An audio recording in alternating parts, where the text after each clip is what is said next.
Today we're going to go through how to do the bench press. Now, before we get into it, I do want to make sure that you are aware that this form that I'm going to show you today is based on general fitness, not necessarily specific to powerlifting or other types of competition bench press, where the form may vary. So let's go ahead and get into how to set up and how to execute the bench press. Hi, I'm Catherine. I'm the personal trainer and running coach at Kathletics. Here at Kathletics, we're all about meeting you where you are in your fitness so you can approach hybrid training in a sustainable way. The first thing you want to consider when you're setting up your bench press is the J hooks. So the J hooks, it may be different whether it's at your home or at your gym. Some may have multiple options like mine, where you have just a little bit of space in between each selection.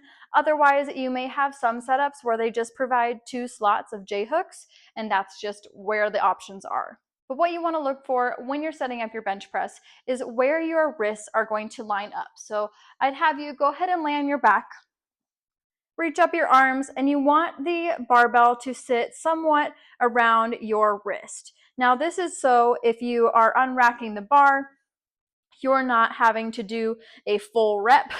So if it's all the way down here, you're not having to do a full rep to come up out of the rack, or you're not having to protract your shoulders to get the barbell off of the rack. So keep that in mind when you are getting into your setup. The next thing you want to think about is where your eye line is. So I like to suggest lining up your eyes with the barbell before you lift off.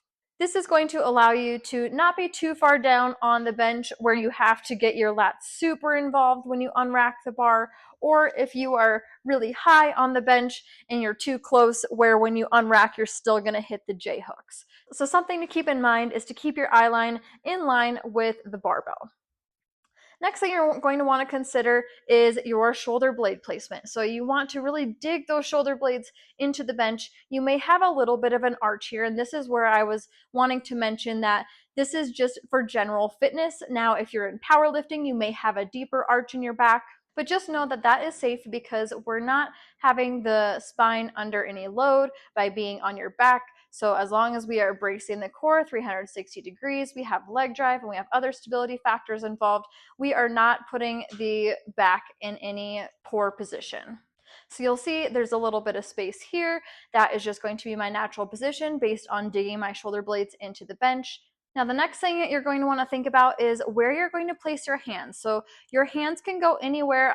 I don't know if you can see in the video here that there is some knurling on the bar, and you can place it in between this first mark and where it starts. So if it's closer in, that's going to be more of a narrow grip involving more of your triceps. If we're a little bit wider, you're not going to have quite as much range of motion, just because, of course, if you are bending your elbows here, you're not going to be able to go quite far as down versus if you were to bring your elbows all the way back with them closer to your body. So just keep that in mind. It isn't wrong to go anywhere in between these positions here. I typically do more of a narrow stance, that's just my preference.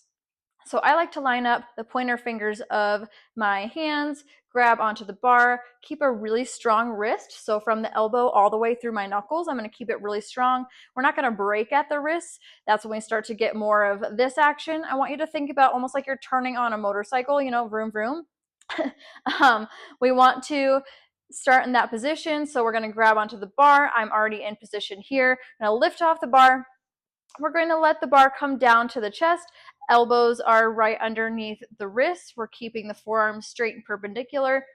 And then we're going to press up over the chest. Now, to involve the breath, we're going to inhale, hold here, exhale at the top. So inhale, exhale at the top. So holding the breath there. And then we want to go ahead and bring the bar back. We're going to keep the arms straight as we do that, and then let it slide. Because otherwise, if we start to bend at the elbows before we're even into the hooks, that's when things can get a little wonky, and then we could be wasting more energy that we don't necessarily need to. So again, we want to make sure that we slam it back and then let it come down to sit into the J hooks. Other things that you want to consider are your leg drive, as well as not using the clips, especially if you are benching by yourself. So let's go ahead and get into leg drive. Depending on your height of the bench, depending on if it's something that you have at home, so something that you're using regularly, or if it's something that you're going to a new gym or your regular gym, you may need a little extra boost underneath your feet in order to get that leg drive, especially as the weights get heavier. So by adding a plate or a block or something like that underneath my feet, I can then engage my legs a little bit more for stability, especially as the weights increase. This is actually something that I recently added into my bench press, and it has increased the weight that I can push significantly. So something to consider as you're increasing your weight, getting those feet involved and getting them into the ground, getting set up for bench press, grabbing on. We're going to really engage those legs to make sure we have stability there. Inhale, and then drive up. I do want you to keep in mind that you should be looking at the ceiling. So keep your gaze there, not looking at the bar, not tucking your chin, looking at your chest. We know the bar's there. We know where your chest is. You're just going to keep your eyes looking at the ceiling straight in front of you. And then press up. Slam it back. Let it come down.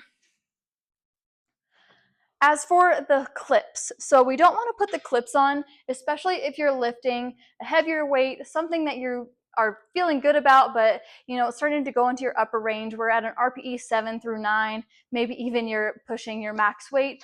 We do not want to have this locked into place, especially if you need to fail the lift. Because I get it, we put on weight, we're like, yeah, I'm feeling really good. Then we go ahead and put the clips on. We're stuck at the bottom, and then you're like, I can't get back up. And so then you end up having to roll it down your body, speaking from experience here. And it's just really uncomfortable. And you don't have to live like that. So leave the clips off. Make sure that the weights are as far in as you can get them before you do your lift. And then if you do need to fail at the bottom of the lift, you can just dump the weights to the side, and you safely get out of the lift. Overall, these are the steps that you're going to want to take in order to set up and execute your bench press. If you have any questions, please leave them in the comments below. Otherwise, be sure to like, subscribe, and then we'll see you in the next one.